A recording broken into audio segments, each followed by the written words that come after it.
Hello students, मैं हूं आपका एजुकेटर कमलाक्ष झा। 20 और 21 दिसंबर 2020 का करंट अफेयर्स का ये लेक्चर आप लोग देख रहे हैं। गाइस, अगर आप पहली बार इस लेक्चर पर आए हैं और अगर आप सिविल सर्विसेज की तैयारी कर रहे हैं तो आपके लिए मैंडेटरी है इस लेक्चर को रेगुलरली देखना और पूरा एंड तक देखना। और अगर आपने सब्सक्राइब नहीं किया है चैनल को तो सब्सक्राइब जरूर करना और बेल आइकन पे जरूर हिट करिएगा, क्योंकि यहां पर जो मैं आपको टॉपिक्स कवर कराता हूं उन्हीं से रिलेटेड यहां पर आपसे एग्जामिनेशन में क्वेश्चंस पूछे जाएंगे। और ये जो बात मैं कह रहा हूं कि उन्हीं टॉपिक से रिलेटेड एग्जामिनेशन में क्वेश्चन पूछे जाएंगे, ये ऐसे ही नहीं कह रहा हूं, इसके बाकायदा प्रूफ्स भी हैं। आप नीचे डिस्क्रिप्शन पर प्रूफ वाले वीडियो देख लीजिए। यूपीएससी 2020 एग्जाम के लगभग 1 से 1.5 साल पहले जो भी टॉपिक्स मैंने कवर कराए थे उन्हीं से रिलेटेड क्वेश्चंस पूछे गए हैं। और अगर आप स्टेट सिविल सर्विसेज की तैयारी कर रहे हैं तो भी आप यूपीपीसीएस 2020 का प्रूफ वाला वीडियो देख लीजिए, आपको पता लग जाएगा कि 1 से 1.5 साल पहले एग्जाम के मैंने जितने टॉपिक्स कवर कराए उन्हीं से रिलेटेड क्वेश्चन आए। क्योंकि यहां पर मैं आपको जो टॉपिक्स कवर कराता हूं वो सिविल सर्विसेज एग्जामिनेशन के पैटर्न पर बेस्ड होते हैं और यहां पर सभी सोर्सेज से अपन न्यूज को कवर करते हैं। इसका मतलब यह है कि अगर आप रेगुलरली फॉलो कर रहे हो तो आपको कहीं से भी करंट अफेयर्स को प्रिपेयर करने की आवश्यकता होने ही नहीं वाली है। हर एक चीज मैं आपकी यहां पर कवर कराता हूं। प्रीलिम्स और मेंस दोनों पॉइंट ऑफ व्यू से न्यूज को कवर किया जाता है और ये टॉपिक्स हैं आज के जो आप देख सकते हैं कि जो अपन कवर करने वाले हैं। और मंथली पीडीएफ पेड पैकेज को गाइज अगर आपको ज्वाइन करना है तो इसकी fees minimum 100 rupees per month की है, जिसको आप ज्वाइन कर सकते हैं। यहां पर आपको रेगुलरली लेक्चर्स की पीडीएफ प्रोवाइड की जाती है, आपको नोट्स प्रोवाइड किए जाते हैं, हैंडआउट्स प्रोवाइड किए जाते हैं, आपको वीकली कंपाइलेशन प्रोवाइड किया जाता है आपके रिवीजन के लिए, आपको मंथली मैगजीन मिलती है और कॉम्प्लीमेंट्री। अब देखिए ये कॉम्प्लीमेंट्री जो है वो अब खत्म होने वाला है, ये दिसंबर मंथ ही कॉम्प्लीमेंट्री एंड करने का है। और इस कॉम्प्लीमेंट्री में आपको 150 क्वेश्चंस प्रोवाइड कराता हूं सिविल सर्विसेज एग्जामिनेशन के पैटर्न पर। तो ये सब चीजें यहां पर मिलती है, बट कॉम्प्लीमेंट्री वाली चीज जो है वो अब अगले महीने से नहीं होने वाली है। तो बट इसमें एक चीज ये है कि अगर आप अभी ज्वाइन कर लेते हैं मतलब अप्रैल तक के लिए, या फिर मैं एक पीरियड आपको बता दूंगा, तो उस बीच अगर आप अभी ज्वाइन कर लेते हैं तो ये कॉम्प्लीमेंट्री पीडीएफ आपको फ्री में मिलेगी, वरना फिर ये चार्जेबल होने वाली है आने वाले समय में, राइट। तो ये एक छोटी सी इंफॉर्मेशन और आप लोग को देनी थी। और इसके अलावा गाइस अगर आप फेसबुक पर हैं तो आप मेरे नाम को सर्च करके मुझे ऐड कर सकते हैं। और आपको अगर कुछ भी चीज पूछनी है मंथली पीडीएफ पेड पैकेज से रिलेटेड या कोई भी आपको क्वेरी है करंट अफेयर से रिलेटेड तो आप मैसेज करके पूछ सकते हैं, या फिर ये मेरा नंबर है 9713282838। याद रहे इस पर कॉल नहीं करना है, कॉल अटेंड नहीं किए जाएंगे। आप एसएमएस के थ्रू या टेलीग्राम पर मैसेज करके आप मुझे यहाँ पर पूछ सकते हैं, राइट। और बाकी अगर आपको इस पीडीएफ पेड पैकेज की क्वालिटी देखनी है, सैंपल देखना है, तो नीचे डिस्क्रिप्शन पर आपको सैंपल क्वालिटी मिल जाएगी, आप चेक कर लीजिए। वीडियो एक बना के रखा हुआ है उस पर भी, और कैसे इसको ज्वाइन करना है तो उसके बारे में भी पूरी जानकारी नीचे डिस्क्रिप्शन पर आपको मिल जाएगी। गाइस याद रखिएगा, योगासन अब एक स्पोर्ट्स बन गया है। अब योगासन के भी आने वाले समय में कंपटीशन होने वाले हैं। बताया जा रहा है कि सेंट्रल गवर्नमेंट ने डिसाइड कर लिया है कि ये योगासन को कॉम्पिटिटिव स्पोर्ट की तरह प्रमोट करेंगे। इसमें भी कंपटीशन अब हम लोग को देखने को मिलेंगे। जो कंपटीशन होंगे वो स्टेट लेवल, नेशनल लेवल और वर्ल्ड चैंपियन लेवल के होंगे।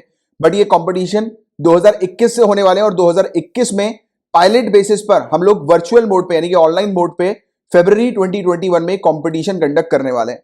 और कंपटीशन के रूल्स रेगुलेशंस, पूरा जो सिलेबस होगा कंपटीशन का, उसका डॉक्यूमेंट ऑलरेडी तैयार किया जा रहा है और बहुत सारी चीजें ऑलरेडी तैयार की जा चुकी हैं।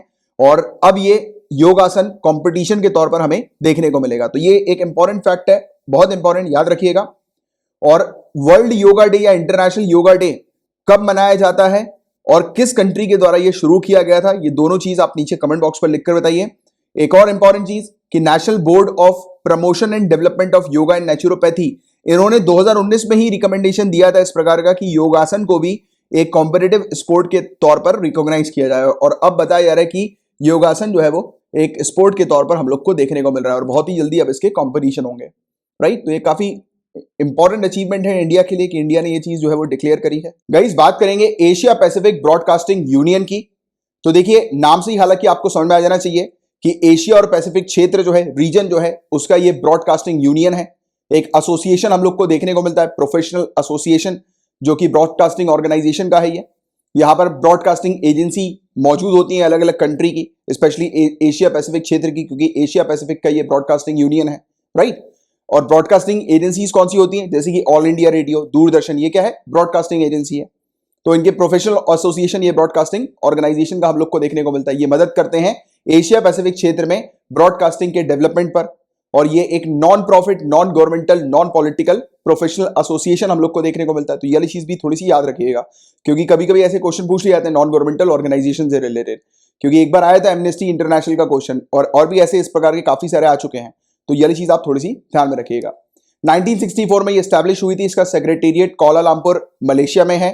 इसके 272 से ज्यादा मेंबर्स हैं और इनके मेंबर्स टोटल 76 कंट्रीज के हम लोग को देखने को मिलते हैं।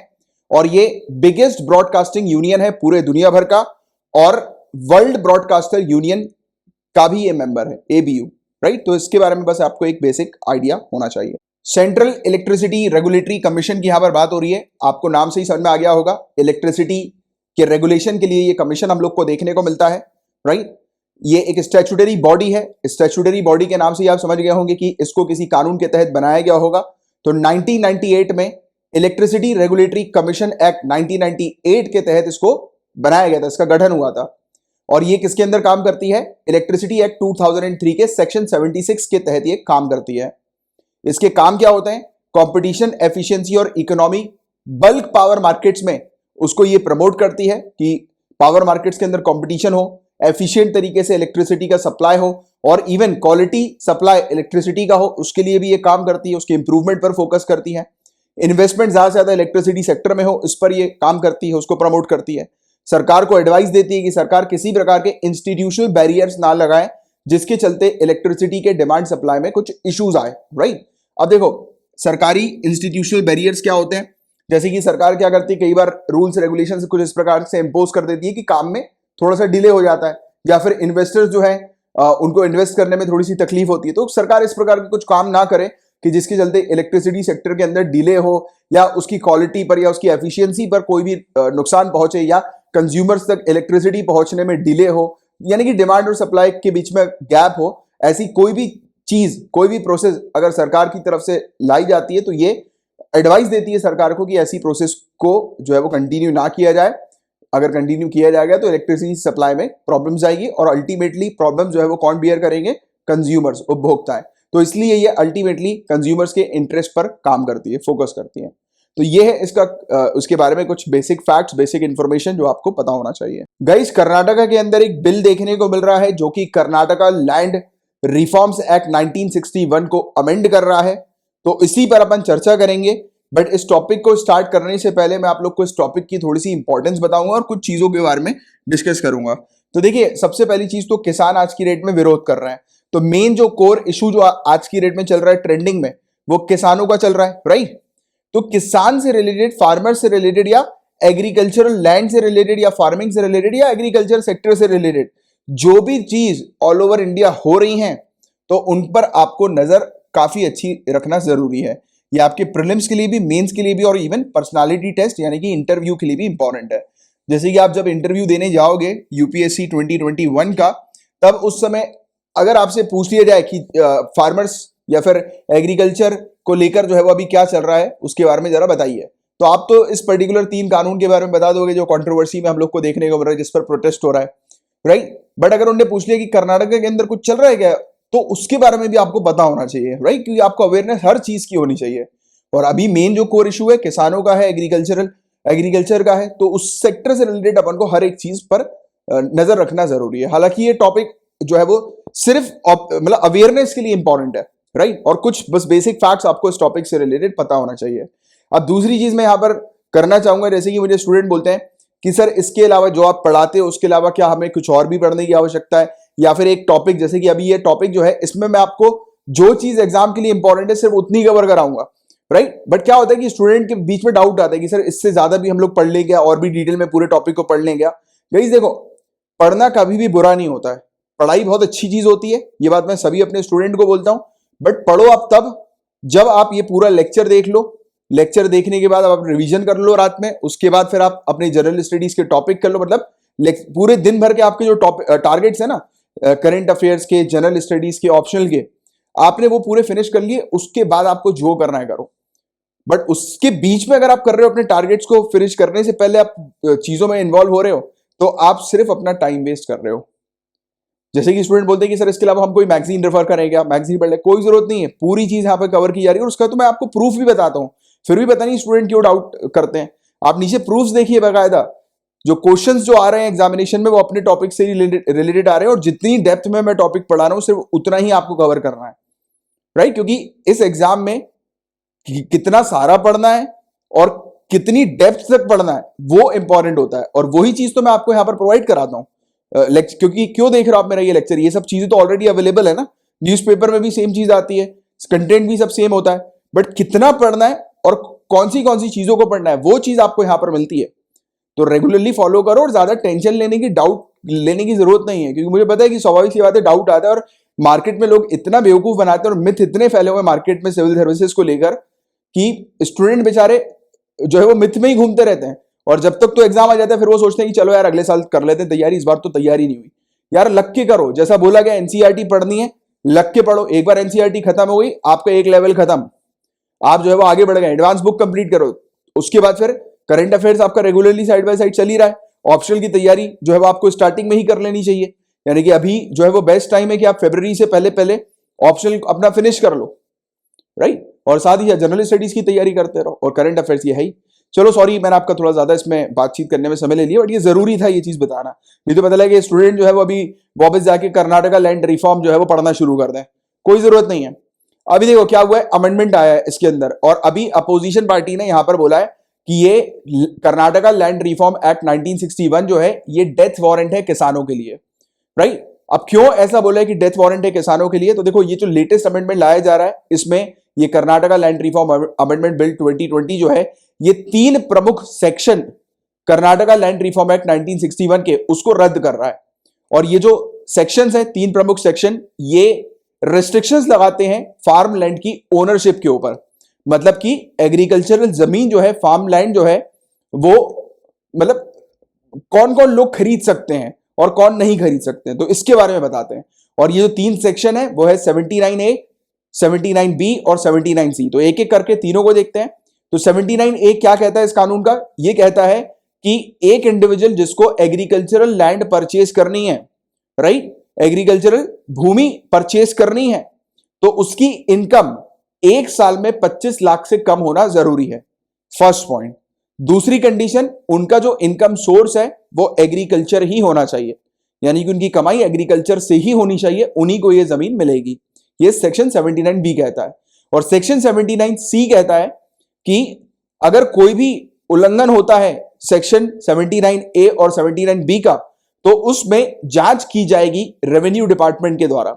रेवेन्यू डिपार्टमेंट पूरे मामले को देखेंगे और जांच करेंगे। ये 3 चीज को जो है वो अभी हटाया जा रहा है, राइट? और इस 3 चीज को जो हटाया जा रहा है उसको लेकर अपोजिशन का कहना है कि ये फार्मर्स के लिए डेथ वारंट है। क्यों क्यों कह रहा है ये डेथ वारंट है? क्योंकि इनकी चिंता ये है कि इस अमेंडमेंट के कारण जो नॉन एग्रीकल्चर सेक्टर वाले जो लोग हैं वो यहां पर आ जाएंगे। और क्योंकि देखो यहां पर क्लियरली बोला गया है कि वही इंडिविजुअल ये जमीन खरीद सकते हैं, एग्रीकल्चरल जमीन, जिनकी कमाई, जिनकी इनकम एग्रीकल्चर से। अब वही इंसान खरीदेगा ना जिसकी इनकम एग्रीकल्चर से, जो बेसिकली एग्रीकल्चर सेक्टर पे काम करता है, खेती किसानी का काम करता है, तो वही खरीदेगा ऐसी जमीन। बट यहां पर जब इस क्लॉज को हटाया जा रहा है तब चिंता वाली बात क्या है कि नॉन एग्रीकल्चर सेक्टर वाले भी लोग जो है वो ऐसी जमीन खरीद लेंगे, और फिर वहां पर एग्रीकल्चर तो होगा नहीं डेफिनेटली, वो या तो मे बी इन्वेस्टमेंट पर्पज के लिए फार्म हाउस वगैरह अपना बना लेंगे, या फिर वो दूसरी वहां पर एक्टिविटी शुरू कर देंगे डाइवर्जन वगैरह करवा के। तो ये वाली भी चीजें हो सकती है। इससे क्या होगा? अल्टीमेटली लॉस होगा, राइट, एग्रीकल्चर लैंड का, और आगे चल के खाने की समस्या हो जाएगी, हंगर जो है वो बढ़ जाएगा। क्योंकि जब एग्रीकल्चर जमीन ही नहीं बचेगी तो जहां पर खेती किसानी होती है तो फिर खाना कहां से मिल पाएगा इन फ्यूचर? तो ये चिंता जो है वो जताई जा रही है अभी एट प्रेजेंट। और साथ ही साथ ये चीज बोली जा रही है कि रियल एस्टेट माफिया जो बेंगलुरु के अंदर है उनको इसका बहुत बड़ा लाभ मिलने वाला है। तो ये चीज हम लोग को देखने को मिली है। और हालांकि ये बात तो अपन ने कर ली कि इसके लॉसेस क्या है, बट जब पूछा गया रूलिंग पार्टी से कि ये अमेंडमेंट क्यों लाया गया, तब उनका कहना है कि करप्शन बहुत ज्यादा बढ़ रहा था इन कानून के कारण। यहां पर देखने को मिल रहा था कि रजिस्ट्रार ऑफिस जो है और तहसीलदार ऑफिस जो है वहां पर काफी करप्शन हो रहा था। लोग बाग जो है वो इस कानून का उल्लंघन कर रहे थे और रजिस्ट्रार ऑफिस में पैसे वगैरह खिलाकर जमीन अपने नाम पे करा रहे थे। तो ऐसी चीज जो है वो उन्होंने कही है, और ये कह रहे हैं कि किसानों का बेनिफिट होने की जगह जो है दूसरों का बेनिफिट होना शुरू हो गया, यानी कि नॉन एग्रीकल्चर सेक्टर से जो लोग हैं और इवन जो ये ऑफिसर्स वगैरह हैं, क्योंकि ये करप्शन कर रहे थे। तो ऐसी चीज यहां पर सामने रखी गई है। तो इसके बारे में बस आपको एक बेसिक जानकारी आइडिया होना चाहिए, सिंपल सी, सिर्फ इतनी सी चीज, राइट। ह्यूमन फ्रीडम इंडेक्स 2020 की अब बात करेंगे, बहुत ज्यादा इंपॉर्टेंट टॉपिक है गाइज। यहां पर सिविल, इकोनॉमिक और पर्सनल फ्रीडम की रैंकिंग रिलीज की जाती है। नागरिक, आर्थिक और व्यक्तिगत स्वतंत्रता संबंधी वैश्विक रैंकिंग को जारी किया जाता है। ये इंडेक्स किसके द्वारा पब्लिश किया जाता है? अमेरिकन थिंक टैंक कैटो इंस्टीट्यूट और फ्रेजर इंस्टीट्यूट जो कनाडा में है उसके द्वारा पब्लिश किया जाता है। इसमें 76 इंडिकेटर्स हम लोग को देखने को मिलते हैं, 76 संकेतक हम लोग को देखने को मिलते हैं। पर्सनल, सिविल और इकोनॉमिक फ्रीडम्स के हैं ये, और 162 कंट्रीज को ये रैंक कर रही है सन 2000 से 2018 के बीच में। ये चीज हम लोग को देखने को मिलती है, राइट। और इंडिया की अभी जो रैंकिंग आई है वो बताया जा रहा है कि 111th रैंकिंग इंडिया की है आउट ऑफ 162 कंट्रीज, और 111वीं जो पोजीशन इंडिया की है वो पिछले साल के मुकाबले काफी पीछे हो गई है। पिछले साल जो है वो हमारी रैंक जो थी वो 94 थी, राइट। इस बार 111th हो गई, बट हालांकि इंडिया अभी भी आगे है चाइना और बांग्लादेश से। चाइना की रैंक 129 है, बांग्लादेश की 139 है, राइट। तो ये चीज हम लोग को इसमें देखने को मिली। अब गाइस बात करें ग्लोबल परफॉर्मेंस की, तो देखिए बताया जा रहा है कि न्यूजीलैंड, स्विट्जरलैंड और हांगकांग ये 3 प्लेसेस पर है, टॉप 3 ये कंट्री हम लोग को देखने को मिल रही है। बट बताया जा रहा है कि हांगकांग की रैंक आने वाले समय में जो है वो गिरेगी डेफिनेटली, क्योंकि हांगकांग क्षेत्र पर चाइना जो है वो एग्रेसिवली इंटरवेंशन कर रहा है, कब्जा कर रहा है हांगकांग के ऊपर चाइना, राइट। क्योंकि देखो आप जानते हैं कि हांगकांग हालांकि चाइना का पार्ट है, बट एक हांगकांग ऑटोनोमस क्षेत्र है। हांगकांग जो है वो उसके रूल्स रेगुलेशंस अलग हम लोग को सेपरेट देखने को मिलते हैं। चाइना के रूल्स रेगुलेशंस वहां पर नहीं चलते हैं, कुछ चीजों को छोड़कर, जैसे कि डिफेंस को छोड़कर, फॉरेन अफेयर्स को छोड़कर।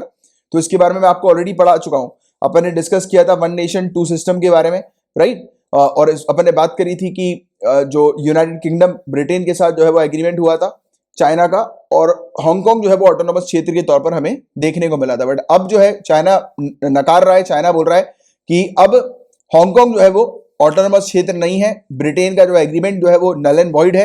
अब पूरी तरह से चाइना जो है वो कुछ इवन कुछ कानून भी लेकर आ गया है चाइना, कि जिससे कि हांगकांग जो है वो पूरी तरह से चाइना के कंट्रोल में आ जाए।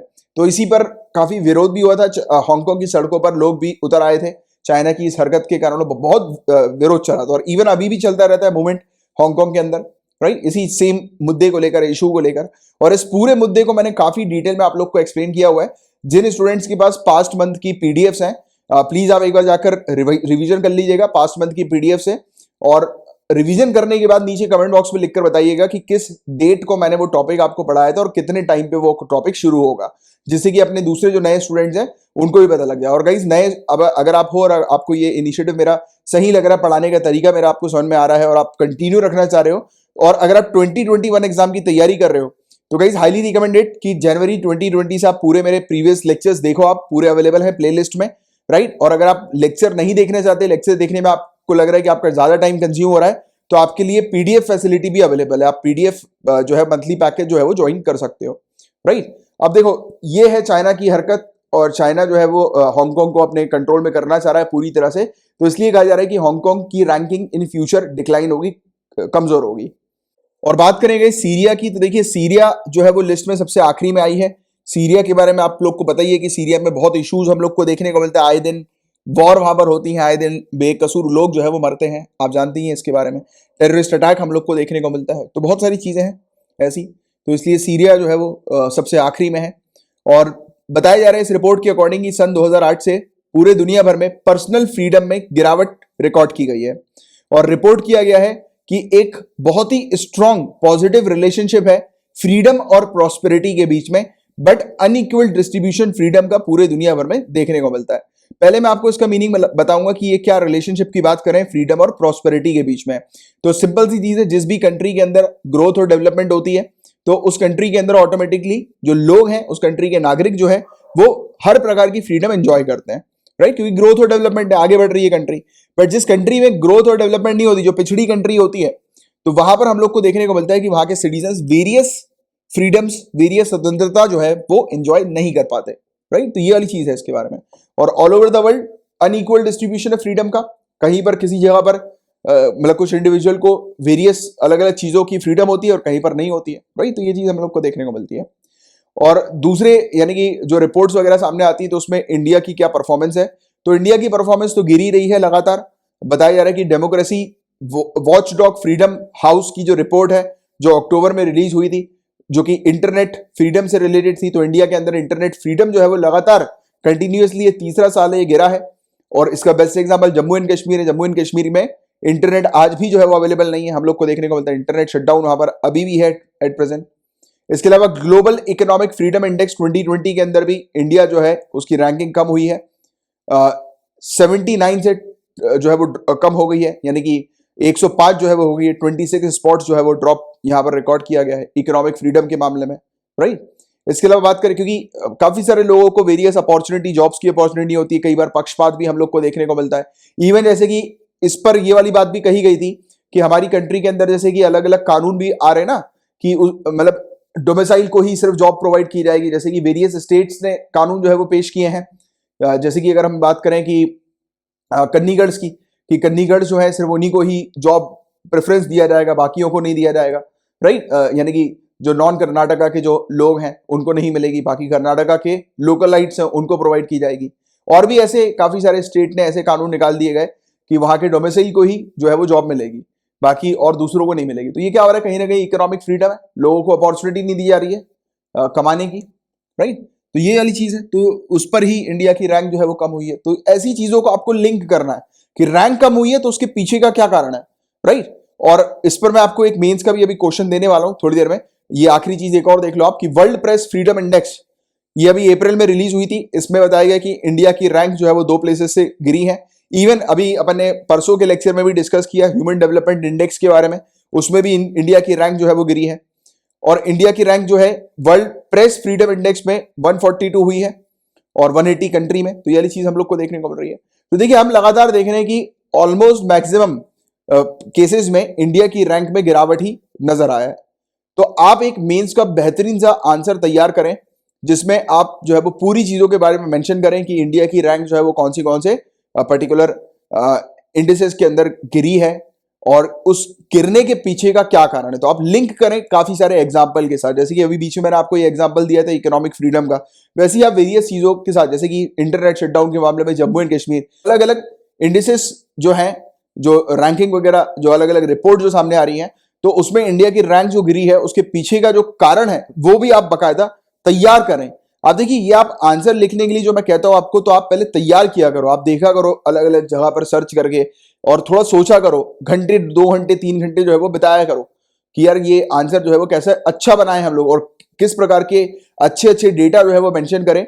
डेटा इन द सेंस रटने वाले डेटा मत रखो, एक नॉर्मल तौर से, जैसे कि अभी मैंने आपको नॉर्मल तरीके से बताया जम्मू एंड कश्मीर की स्थिति, इसके पीछे कोई मैंने कोई रटा तो नहीं किसी चीज के बारे में, नॉर्मल अवेयरनेस थी जिसके बारे में आपको बताया, वैसे ही अवेयरनेस आपके आंसर में रिफ्लेक्ट होनी चाहिए। बट आप बहुत सारे डायमेंशन को अगर लिंक करोगे अपने आंसर में तो आपका आंसर बहुत ही बढ़िया लगेगा, क्योंकि इस एग्जाम में कनेक्टिविटी इज वेरी इंपॉर्टेंट कि आप कितना कनेक्ट कर पाते हो अलग अलग चीजों से एक टॉपिक को, वो बहुत इंपॉर्टेंट है, ठीक है। तो ये था पूरा ओवरऑल टॉपिक इससे रिलेटेड। अब गाइस ये वाला जो टॉपिक है ये पॉलिटिक्स का है और मैंने आपको बताया हुआ है कि पॉलिटिक्स से रिलेटेड टॉपिक्स अपने लिए काम के नहीं होते हैं। बट देखिए ये टॉपिक में थोड़ी सी कुछ खास बात है। ये टॉपिक एक तो ऑल इंडिया सर्विसेज से रिलेटेड है। यहां पर बताया जा रहा है कि वेस्ट बंगाल ने रिफ्यूज कर दिया है कि वो अलाउ नहीं करेंगे 3 आईपीएस ऑफिसर को सेंट्रल डेप्यूटेशन के लिए। एक्चुअली क्या है कि केंद्र सरकार जो है ना, अभी पहले मैं आपको न्यूज के बारे में थोड़ा सा बताया था, हालांकि न्यूज उतनी काम की नहीं है, मेन जो काम की चीज होगी वो थोड़ी देर बाद शुरू होगी जब अपन रूल्स एंड रेगुलेशंस के बारे में कुछ बात करेंगे। अभी क्या हुआ गाइस, यूनियन गवर्नमेंट ने डिमांड करी है वेस्ट बंगाल से कि वो 3 आईपीएस ऑफिसर जो वेस्ट बंगाल में ऑलरेडी पोस्टेड है तो उनको भेजा जाए सेंट्रल डेप्यूटेशन के लिए। एक्चुअली हुआ क्या है कि अभी 10 दिसंबर को जेपी नड्डा जो बीजेपी के प्रेसिडेंट है उनके कॉन्वॉय पर अटैक हुआ है। आप देख सकते हैं अटैक की एक तस्वीर है, तो उनके कॉन्वॉय पर अटैक हुआ है, तो उनकी सिक्योरिटी के लिए यूनियन गवर्नमेंट चाह रही है कि वेस्ट बंगाल से ये 3 आईपीएस ऑफिसर आए और उनको सुरक्षा प्रोवाइड कराएं, और उस ऑब्जेक्ट कर रही है ये state government West Bengal, right. उनका ऑब्जेक्शन हम लोग को सामने देखने को मिल रहा है। इन्होंने इवन ये भी कहा है कि केंद्र सरकार जो है वो इमरजेंसी जो रूल्स हम लोग को देखने को मिलता है, इमरजेंसी जो प्रोविजन हम लोग को देखने को मिलता है आईपीएस कार्टर रूल 1954 का, तो उसका उल्लंघन कर रही है। तो ये सब मिर्च मसाला है, इसके बारे में अपन को नहीं जाना है। आपको मेनली कुछ बेसिक फैक्ट्स पता होने चाहिए ऑल इंडिया सर्विसेज से रिलेटेड, जैसे कि गाइस ये प्रीमियर सिविल सर्विसेज हम लोग को देखने को मिलती है, आईएएस, आईपीएस और आईएफओएस, इंडियन फॉरेस्ट सर्विसेज। इसके स्टेट कार्डर होते हैं, जैसे स्टेट कार्डर के बारे में आप लोग जानते ही हैं कि जब आप लोग का सिलेक्शन हो जाएगा तब उस समय आपको जो है वो एक स्टेट अलॉट किया जाएगा। अब ये जरूरी नहीं है कि आप जिस स्टेट के डोमिसाइल हो वो ही अलॉट किया जाए, हो सकता है कि दूसरा स्टेट भी अलॉट किया जा सकता है ना, वो डिपेंड करता है। क्योंकि आप जानते हो कि आप जब जाओगे ट्रेनिंग के लिए आपकी, तो ट्रेनिंग के दौरान जो है वो आपके टेस्ट होंगे अलग, और उन टेस्ट के ऊपर बेस्ड भी आपका कार्डर जो है वो डिपेंड करता है। तो बहुत सारी चीजें होती हैं, एक नहीं होती, इवन रैंकिंग वगैरह भी होती है सिविल सर्विसेज के अंदर, वो भी जो है वो डिपेंड करती है। बहुत सारी चीजें होती हैं, प्रेफरेंसेस होते हैं ना अलग अलग लोगों के, स्टेट उनको कौन से चाहिए, और प्रेफरेंसेस जो है वो ज्यादातर मार्क्स के ऊपर बेस्ड और रैंकिंग के ऊपर बेस्ड हम लोग को देखने को मिलता है। तो ये वाली चीज है। तो स्टेट कार्डर होता है, आप ये वाली चीज तो जानते ही हैं कि ऑल इंडिया सर्विसेज के ऑफिशियल का, ऑफिसर का, राइट। और ये स्टेट कार्डर कौन अलॉट करते हैं, सेंटर, केंद्र। ये चीज याद रखना, ये फैक्ट प्रीलिम्स में आ सकता है। और समय समय पर कुछ ऑफिसर को केंद्र जो है वो बुलाती है सेंट्रल डिप्यूटेशन के लिए, यानी कि केंद्र में सेंट्रल में यूनियन में तैनात करने के लिए। और होम मिनिस्ट्री जो है वो अथॉरिटी इन कंट्रोल किसकी होती है, आईपीएस कार्डर की। ये भी एक इंपॉर्टेंट चीज है, कभी कभी आ सकता है कि किस फलाना कार्डर की अथॉरिटी इन कंट्रोल जो है वो कौन है। तो होम मिनिस्ट्री आईपीएस कार्डर की अथॉरिटी इन कंट्रोल है, और department of personal and training ये आईएएस कार्डर की अथॉरिटी इन कंट्रोल है, और ministry of environment forest and climate change ये आईएफओएस कार्डर की, इंडियन फॉरेस्ट सर्विसेज की अथॉरिटी इन कंट्रोल हम लोग को देखने को मिलती है। तो ये चीज आप लोग को पता होनी चाहिए। इसके अलावा केंद्र जो है गाइस कोई भी एक्शन नहीं ले सकती सिविल सर्विसेज ऑफिशियल के अगेंस्ट, और मतलब जो कि पोस्टेड है स्टेट गवर्नमेंट के अंडर। और ये rule 7 all India services discipline and appeal rules 1969 का ये कहता है। और अगर कभी एक्शन लिया जाना होता है मतलब केंद्र सरकार के द्वारा किसी पर्टिकुलर ऑफिशियल के अगेंस्ट या ऑफिसर के अगेंस्ट, तब उस समय स्टेट गवर्नमेंट और सेंट्रल गवर्नमेंट दोनों को ही एग्री होना जरूरी है। और rule 6 clause 1 Indian police services कार्डर रूल्स 1954 का ये कहता है कि अगर कोई डिसएग्रीमेंट होता है, यानी कि स्टेट गवर्नमेंट और सेंट्रल गवर्नमेंट के बीच में, या सेंट्रल गवर्नमेंट और दो स्टेट गवर्नमेंट के बीच में, तो सेंट्रल गवर्नमेंट जो भी आदेश देगी स्टेट गवर्नमेंट को वो उन्हें फॉलो करना होगा। तो ये चीज हम लोग को यहां पर देखने को मिलती है इसके रूल 6 क्लॉज 1 के अंदर। और होम मिनिस्ट्री के अंडर जो डेप्यूटेशन पॉलिसी जो होती है आईपीएस ऑफिसर की, वो ये कहती है कि अगर किसी ऑफिसर को सिलेक्ट किया गया सेंट्रल पोस्टिंग के लिए, सेंट्रल डेप्यूटेशन के लिए, और अगर वो रिपोर्ट नहीं करते हैं, यानी कि वो केंद्र जाकर रिपोर्ट नहीं करते हैं, यानी कि वो अपनी स्टेट में ही रहना चाहते हैं, और अगर वो रिपोर्ट नहीं कर रहे हैं तो उसके पीछे पर्सनल रीजन भी हो सकता है, या फिर स्टेट गवर्नमेंट का दबाव भी हो सकता है, वो जो भी हो, तो फिर सामने वाले ऑफिसर के ऊपर जो है वो मतलब हम लोग को देखने को मिलेगा, उसका इंप्लीकेशन होगा, सामने वाले ऑफिसर को 5 सालों के लिए डीबार कर दिया जाएगा। जैसे कि कभी भी अगर किसी सेंट्रल गवर्नमेंट की पोस्टिंग की जब बात चलती है, चर्चा चलती है, तो उस बीच जो डीबार्ड ऑफिसर होते हैं उनको जो है वो पोस्टिंग में नहीं बुलाया जाएगा, यानी कि वो पोस्ट नहीं किए जा सकते सेंट्रल गवर्नमेंट या सेंट्रल डेप्यूटेशन के लिए, राइट। तो ये चीज हम लोग को देखने को मिलती है। तो 5 सालों का पीरियड याद रखना, 5 सालों के पीरियड के लिए उनको डिबार्ड कर दिया जाता है। इसके अलावा जो ऑफिसर जो होते हैं जो ऑलरेडी डिबार्ड हैं, उनको पोस्ट नहीं किया जा सकता डिबार पीरियड के दौरान, यानी कि जब डिबार्ड पीरियड खत्म होगा तभी जो है वो उनको पोस्टिंग दी जाएगी। डिबार्ड पीरियड के दौरान उनको कहीं पर भी पोस्ट नहीं किया जा सकता। कहां पर, सेंट्रल गवर्नमेंट के ऑफिस वगैरह में। तो ये चीज हम लोग को देखने को मिलती है। और सेंट्रल गवर्नमेंट के डिप्यूटेशन जब हम लोग को देखने को मिलता है ना, यानी कि वो डिबार्ड जब हो जाते हैं, जब उनको अलॉट नहीं किया जाएगा, जब वो 5 साल के डिबार्ड पीरियड पर होंगे, तब उस बीच ऑफिशियल को कोई फर्क नहीं पड़ना, राइट। यानी कि वो स्टेट गवर्नमेंट में काम कर रहे हैं अपना, उनकी पोस्टिंग पर भी स्टेट गवर्नमेंट की कोई फर्क नहीं पड़ेगा। वो तो सिर्फ कहने वाली बात होती है कि वो डिबार्ड हो गए, कहने वाली बात इन द सेंस कि वो सेंट्रल गवर्नमेंट में उनकी पोस्टिंग नहीं होगी, बट उनका जो कार्य है स्टेट गवर्नमेंट के अंदर वो तो वो पूरा करेंगे करेंगे, और उनकी मतलब उनके प्रमोशन पे और किसी चीज पर कोई इफेक्ट पड़ता नहीं है वैसे तो, राइट। तो ये वाली चीज आप लोग को थोड़ी सी पता होनी चाहिए। हार्डली बॉदर करते हैं एक ऑफिशियल, क्योंकि उनको तो अगर काम करना है स्टेट के अंदर तो वो अपना स्टेट के अंदर ही काम करेंगे, और वो सेंट्रल डेप्यूटेशन के लिए अगर नहीं जाना चाहते या उनको डिबार कर दिया तो भी उनको कोई फर्क नहीं पड़ना है। तो ये बस बेसिक से फैक्ट है जिसके बारे में आपको एक आइडिया होना चाहिए, ठीक है गाइस। क्या राज्य सरकार केंद्र सरकार के द्वारा बनाए गए कानून को रिजेक्ट कर सकती है, लागू करने से रिफ्यूज कर सकती है? तो इस टॉपिक पर अपन बात करेंगे। तो देखिए, अभी दिल्ली असेंबली ने एक रेजोल्यूशन पास किया है जिसके तहत वो एग्रीकल्चरल लॉज को रिजेक्ट कर रहे हैं, यानी कि जो अभी 3 एग्रीकल्चरल कानून जो हम लोग को देखने को मिल रहा है, जिस पर अभी पूरा प्रोटेस्ट चल रहा है, तो उसको रिजेक्ट करने के लिए दिल्ली असेंबली ने एक रेजोल्यूशन पास कर दिया है। और अभी ऑनरेबल सुप्रीम कोर्ट का कहना है कि फार्मर्स अपने प्रोटेस्ट को कंटिन्यू रख सकते हैं जब तक वो चाहें, और ये तब तक कंटिन्यू रख सकते हैं जब तक किसी प्रकार का वायलेंस नहीं हो रहा है। अगर वायलेंस होता है तो प्रोटेस्ट को रोका जाएगा अथॉरिटीज के द्वारा, राइट। और ये कॉन्स्टिट्यूशनल राइट है किसानों का अपने प्रोटेस्ट को कंटिन्यू रखने का, राइट। तो ये चीज है। और पूरा मुद्दा भी सामने क्या आया है, तो बताया जा रहा है कि एक्सपर्ट्स जो है वो आर्ग्यू कर रहे हैं कि ये 3 एग्रीकल्चरल लॉज जो हैं, ये 3 जो कानून लाए गए हैं, ये कानून सीधे सीधे उल्लंघन कर रहे हैं, ये कानून स्पष्ट उल्लंघन कर रहे हैं स्टेट के राइट टू लेजिस्लेट का, यानी कि राज्यों के कानून बनाने के अधिकार जो हैं उसका स्पष्ट उल्लंघन किया जा रहा है इन 3 एग्रीकल्चर लॉज के द्वारा। और मेन सब्जेक्ट जो रखे गए हैं इन 3 कानून के अंदर गाइस वो एग्रीकल्चर और मार्केट है। और ये चीज इंपॉर्टेंट याद रखिएगा प्रीलिम्स पॉइंट ऑफ व्यू से कि एग्रीकल्चर और मार्केट ये स्टेट सब्जेक्ट के अंदर आते हैं। जो हमारा 7th शेड्यूल है इंडियन कॉन्स्टिट्यूशन का, उसमें यूनियन लिस्ट, स्टेट लिस्ट और कॉन्करेंट लिस्ट है। तो स्टेट लिस्ट में एग्रीकल्चर और मार्केट आता है। बट सेंट्रल गवर्नमेंट ने क्या किया, सेंट्रल गवर्नमेंट ने फूड आइटम को जो है वो हाईलाइट कर दिया। उन्होंने जो एग्रीकल्चर सब्जेक्ट है उसके ऊपर फूड आइटम को रख दिया, और फूड आइटम जो है वो एक कॉन्करेंट लिस्ट है। और इसी फूड आइटम को हाईलाइट करते हुए उन्होंने ये 3 कानून जो है वो लेकर आ गए, क्योंकि इनका कहना था अल्टीमेटली कि खाने की व्यवस्था जो है वो ऑल ओवर टेरिटरी इंडिया की हो सके, इसलिए मतलब हर जगह के लोग जो हैं वो बायर जो है वो परचेज कर सकते हैं किसानों से प्रोड्यूस उनका। तो इन्होंने फूड आइटम पर जोर दिया। बट अगर हम बात करें फूड आइटम की और एग्रीकल्चर प्रोडक्ट की, तो ये दोनों ही डिस्टिंक्ट अलग अलग कैटेगरी हम लोग को देखने को मिलती है। काफी सारे ऐसे एग्रीकल्चरल प्रोडक्ट्स हैं जो अपने रॉ फॉर्म्स में फूड आइटम नहीं हो सकते, यानी कि काफी सारे ऐसे प्रोडक्ट है ना कि जिसको आप खा नहीं सकते हो। जैसे कि गेहूं है, गेहूं को तो आप खा नहीं सकते हो ना सीधे सीधे। अब कुछ लोग खाते हैं तो बात अलग है, ऐसा मत बोलना, राइट। तो सीधे सीधे कोई गेहूं को तो खाता नहीं है, तो वो फूड आइटम नहीं है। और वाइस वर्सा काफी सारे ऐसे हम लोग को फूड आइटम्स देखने को मिलते हैं जो एग्रीकल्चरल प्रोडक्ट नहीं है, राइट। तो ये चीज हम लोग को नजर आती है, उसकी प्रॉपर प्रोसेसिंग होती है, उसके बाद फिर वो फूड आइटम बनता है। बट केंद्र सरकार ने डायरेक्टली फूड आइटम पर हाईलाइट करते हुए, जोर देते हुए ये कानून बनाया। तो ऐसा काफी सारे एक्सपर्ट्स का कहना है।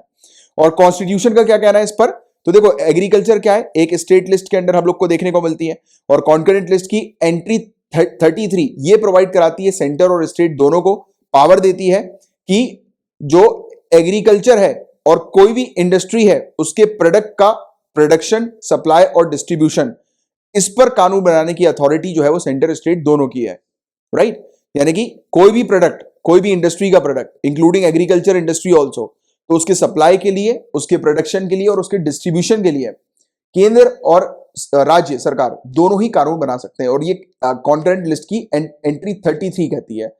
तो इन्होंने क्या किया, मार्केट को जो इनको बात करनी थी, यानी कि मार्केट के लिए रूल्स रेगुलेशन प्रोविजन बनाने थे, तो मार्केट की जगह उन्होंने फूड आइटम्स के सप्लाई पर जोर दे दिया, और एग्रीकल्चर प्रोडक्ट की जगह उन्होंने फूड आइटम को मेंशन कर दिया। और इस प्रकार से स्टेट के कानून बनाने के अधिकार का उल्लंघन किया गया। और अल्टीमेटली 7th शेड्यूल जो इंडियन कॉन्स्टिट्यूशन का है उसमें मौजूद राइट्स के साथ जो है, यानी कि जो सब्जेक्ट जो हम लोग को देखने को मिलते हैं यूनियन, स्टेट और कॉन्करेंट, तो उसके साथ थोड़ी छेड़खानी कर दी। और गाइस इसके अलावा जब स्टेट सेंट्रल लॉ को अमेंड करना जब चाहती है, जैसे कि कॉन्करेंट लिस्ट के अंदर किसी भी आइटम पर अगर केंद्र ने, सेंटर ने अगर कानून बनाया हुआ है ऑलरेडी, और उस बीच स्टेट गवर्नमेंट अगर कानून बनाना चाहती है, तो उसके लिए सेंटर से उनको क्लियरेंस की आवश्यकता होती है। और आप ऑलरेडी जानते हैं कि जब भी हम लोग को इशू देखने को मिलता है कि स्टेट गवर्नमेंट के द्वारा बनाए गए कानून या सेंट्रल गवर्नमेंट के द्वारा बनाए गए कानून, इनमें से जो है वो किसकी चलेगी, यानी कि जो भी कॉन्ट्रडिक्ट होता है तो ऑब्वियस ही बात है पार्लियामेंट की चलने वाली है।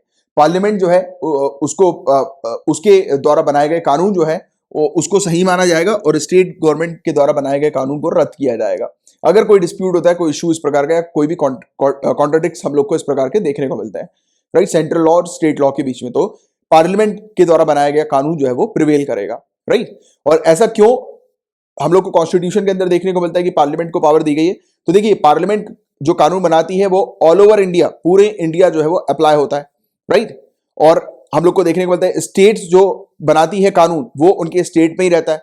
बट उस बीच जैसे कि अगर पार्लियामेंट ने कानून बनाया और स्टेट ने अपना अलग कानून बना दिया, तो ऑल ओवर इंडिया जो है वो कानून अप्लाई हो रहा है, बट कुछ कुछ जगह पर अगर वो कानून अप्लाई नहीं हो रहा है, तब क्या होगा, बड़ी प्रॉब्लम होगी। जैसे कि कोई एग्जाम्पल के तौर पर अगर कोई ट्रक है, ठीक है, अगर ट्रक जो है वो गुजर रहा है एक स्टेट से दूसरी स्टेट में, उस ट्रक को जाना है, राइट, यानी कि 3 स्टेट्स हैं और तीनों स्टेट, जैसे एक स्टेट ये, दूसरा स्टेट उसके बगल में, तीसरा उसके बगल में, अगर ट्रक को गुजरना है बीच वाली स्टेट से होकर, राइट, अब उस स्टेट ने जो है वो कानून बना दिया कि इस स्टेट के अंदर कोई भी ट्रक जो है वो एंटर नहीं करेंगे, या इस प्रकार की कोई ऐसी चीज कर दी कि वो कोई प्रोडक्ट जो है वो इस स्टेट के अंदर एंटर नहीं करेगा, तब क्या होगा? ऑब्वियस ही बात है कि सप्लाई को प्रॉब्लम जाएगी। अब उस ट्रक को जो है वो कोई और दूसरा लंबा रूट जो है वो लेकर जाना पड़ेगा, तो इसमें बड़ी प्रॉब्लम आ जाएगी ना, बड़ी परेशानी हम लोग को देखने को मिलेगी। और बहुत सारे ये तो मैंने एक एग्जांपल ऐसे ही दिया जनरली, बट और भी काफी सारी ऐसी चीजें जिसमें इश्यूज हम लोग को देखने को मिल सकता है अगर स्टेट अपना अलग अलग कानून जो है वो बना दे, राइट, यानी कि सेंट्रल लॉस को अमेंड करते हुए, तो एक बड़ी इनकंसिस्टेंसी जो है वो क्रिएट हो जाएगी, हम लोग को देखने को मिलेगा। और जब मैटर ट्रेड और कॉमर्स का है, वही चीज जो मैंने भी आपको बताई, तब उस समय बहुत ही सीरियस प्रॉब्लम हो जाएगी। वो एक आपको शॉर्ट एग्जांपल जैसे दिया मैंने, उसी टाइप की अगर चीज अगर हो जाए तो, राइट। और इसके अलावा दूसरे ऑप्शन भी है स्टेट के पास। स्टेट क्या कर सकती है? ऑनरेबल सुप्रीम कोर्ट के पास पहुंच सकती है सेंटर के अगेंस्ट जो है वो कार्रवाई करवाने के लिए, सेंटर के द्वारा बनाए गए कानून जो है उसको चैलेंज करने के लिए वो जा सकती है state government honourable supreme court के पास। क्योंकि आर्टिकल 131 जो है, ये भी याद रखना, प्रीलिम्स के लिए इंपॉर्टेंट है, पूछा जा सकता है। आर्टिकल 131 जो है कॉन्स्टिट्यूशन का, ये बकायदा बोलता है कि ऑनरेबल सुप्रीम कोर्ट के पास क्षेत्र अधिकार है कि अगर कोई भी इशू, कोई भी मैटर हम लोग को सेंट्रल और स्टेट के बीच में देखने को मिलता है, तो उस मैटर को रिजॉल्व करने की जो अथॉरिटी है वो है ऑनरेबल सुप्रीम कोर्ट। इसके अलावा आर्टिकल 254 क्लॉज 2 इंडियन कॉन्स्टिट्यूशन का ये बोलता है कि स्टेट गवर्नमेंट एक कानून जो है वो पास कर सकती है, जिस कानून के तहत सेंट्रल गवर्नमेंट के द्वारा बनाए गए कानून जो है उसको ये नल एंड वॉइड डिक्लेयर कर सकती है। बट ऐसा करने के लिए उनको आर्टिकल 254 क्लॉज 2 के तहत उनको कानून बनाने के लिए ऑनरेबल प्रेसिडेंट ऑफ इंडिया के एसेंट की आवश्यकता होगी, ना कि गवर्नर के, राइट। तो ये वाली चीज भी इसके अंदर हम लोग को मेंशन देखने को मिलती है। और कॉन्करेंट लिस्ट का जब ये कानून बनाते हैं, यानी कि सेंट्रल गवर्नमेंट ने कॉन्करेंट लिस्ट के तहत एक कानून बनाया और उसको अगर state government null and void declare करवाना चाह रही है अलग से एक कानून बना के, तो फिर उनको जो है वो ऑनरेबल प्रेसिडेंट के एसेंट की आवश्यकता पड़ती है। तो ये कुछ बेसिक फैक्ट्स हैं जिसके बारे में आपको आइडिया होना चाहिए, इनसे रिलेटेड क्वेश्चंस आ सकते हैं। आज का ये पार्ट 1 है लेक्चर का, आपने देखा है। इसका पार्ट 2 आज इवनिंग तक आपको जो है वो मिल जाएगा। सिर्फ 4 टॉपिक्स और बचे हुए हैं जिसको मुझे आपको कवर कराना है। जीएस पेपर 2 का 1 टॉपिक है और पेपर 3 के 3 टॉपिक्स हैं, राइट। तो वो मैं आपके आज शाम से पहले पहले जो है वो वीडियो आपको अलग मिल जाएगा। और अब शाम वाले वीडियो पेपर मिलते हैं, तब तक के लिए bye bye, take care, have a great day ahead.